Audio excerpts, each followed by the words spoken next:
আসসালামু আলাইকুম, আশা করি সকলেই ভালো আছেন।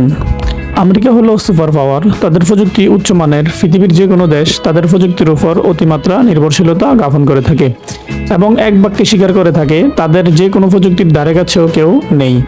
সাম্প্রতিক সময়ে মার্কিন নৌবাহিনীর একটি যুদ্ধবিমান সান ডিয়েগো উপসাগরে বিধ্বস্ত হয়েছে।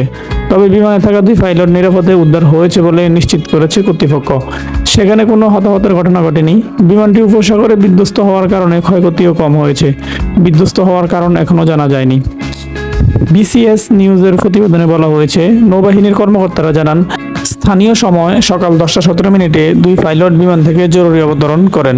বিধ্বস্ত হওয়া বিমানটি EA-18G গ্লোরার, যা FA-18F সুপার হর্নেট এর উন্নত সংস্করণ। বিমানটি বিধ্বস্ত হওয়ার পরে প্রিমিয়ার নামে একটি মাছ ধরার নৌকা তাদের উদ্ধার করে।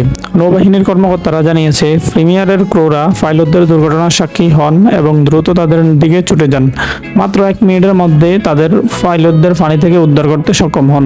উদ্ধারের পর পাইলটদের মার্কিন শুল্ক ও সীমান্ত সুরক্ষা বিভাগের একটি ছোট নৌকায় হস্তান্তর করা হয়। পরে তাদের হাসপাতালে নেওয়া হয়। কোস্টগার্ড জানিয়েছে, পাইলটরা বর্তমানে নিরাপদে আছেন। বিমান বিধ্বস্তের ঘটনা একটি বৃহৎ ধ্বংসাবশেষ এলাকা চিহ্নিত করা হয়েছে, যা নর্থ আইল্যান্ড নেভাল এয়ার স্টেশনের কাছে অবস্থিত।